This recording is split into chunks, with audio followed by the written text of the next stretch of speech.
Let's talk about Sandcastles. Sandcastles is the stillest and most fragile moment in Lemonade. This song is incredibly soft, but you cannot mistake that softness for weakness. This is where the storm is settling. We see the wounds that were hidden, but now they're completely laid bare. And the forgiveness is not an expectation. It's very tender, it's quiet, it's very honest. Beyonce is not performing here. She is inviting us in to witness something. It's just her voice, a piano, and this quiet, the weight of everything that has transpired, everything that has been broken. In one of the first scenes, you see the word forgiveness on the screen, and then B starts to recite. There are a couple of women that are laying on a beach and they're nude, but it's not scandalous in any way. They're incredibly serene, and it's almost as if she's saying that they're very comfortable in their vulnerability. The view is also upside down, which is the last view that we had from the previous song, almost like B is looking at things in a new way, a new perspective. Do you remember being born? Are you thankful for the hips that crack, the deep velvet of your mother, and her mother, and her mother? There is a curse that will be broken. In these scenes, B is practically floating in her serenity. She is surrendering in such a beautiful way. There's a veil over her face, but the veil is not white. Then you hear The Look of Love by Nina Simone playing. The entire Lemonade project is about emotional honesty, generational trauma, and finding liberation through expression. And that is Nina's entire vibe. Nina Simone was often deemed too raw for the industry, too honest, just like in Lemonade, where Beyonce is risking being too much. She's exposing the power of Black women and their ability to be angry and to grieve and to choose themselves that the industry isn't ready for. B is tapping into that same kind of Nina Simone energy. She is healing through expression. Now, if you note, she's not blasting this record. This record is playing very gently in the background, and it's almost as if Nina is a spiritual witness to B becoming a part of this lineage where B is being soft and broken, but also incredibly powerful. And as the song starts, we enter the inner sanctum. Here is where all of the heartbreak is felt the most, the strongest. These are the quiet moments in these places where you can completely unmask yourself. You can just take it all off and, no more performance, just be just yourself, in your home, in your space, in your peace. Here she's letting us see the actual wound that has been created and not just the scar of that wound. It kind of feels like, when you go to a friend's house for the first time, you're going for dinner and you walk in and there's like soft music playing in the back, maybe something jazzy,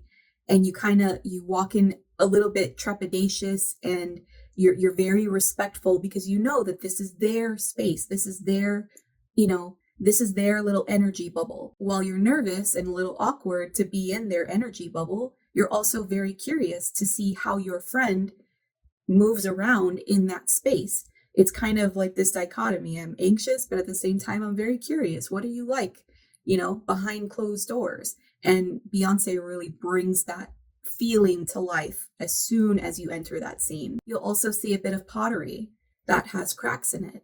And this is reminiscent of the Japanese kintsugi, which is the art of restoring ceramics, that you're not restoring all the cracks out of it. You're merely repairing those cracks and honoring the cracks in a way that shows what was broken, but also the beauty of it being restored. The cracks become a part of the story of the pottery. Then you see a key, and next to that, a broken or scratched up watch. The key could possibly be a symbol of trust, letting somebody back in, and the watch is stopped in time. It suggests the moment that everything changed. And together they say, you have access, but time will not forget what happened. The song itself is grief and forgiveness braided together. It's about mourning the fantasy of a perfect love. We built sandcastles that washed away, and then you choose to rebuild them, not because you forgot about the betrayal, but because real love is flawed. It's not perfect. The lyric, every promise don't work out that way, it sounds really simple, but it is incredibly heavy. It's the kind of thing that you say when you're kind of like done arguing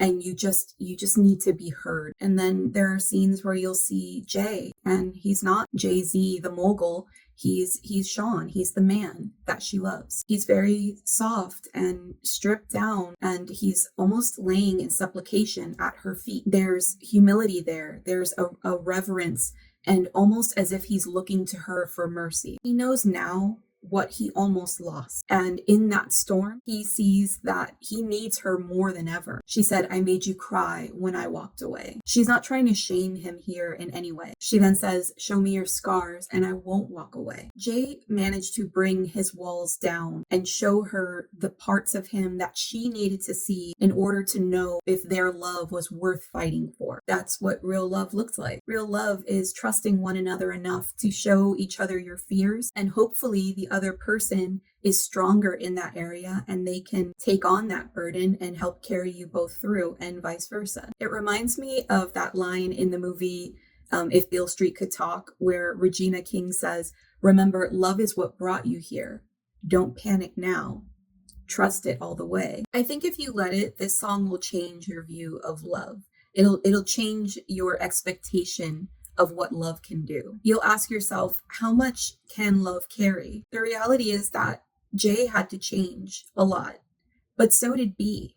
She had to bring down her own walls. She had to unlearn her daddy lessons that made her react, and she had to surrender to the healing, the pain, the trauma, the realizations that she had throughout the earlier songs, the earlier part of this storm, and choose to guide him instead of walking away. Because sometimes love isn't about being unbreakable. It's just about breaking open in the right hands. This has been my analysis of Sandcastles. I would love to hear your thoughts on the song. Please follow so that way I can see you in the next one.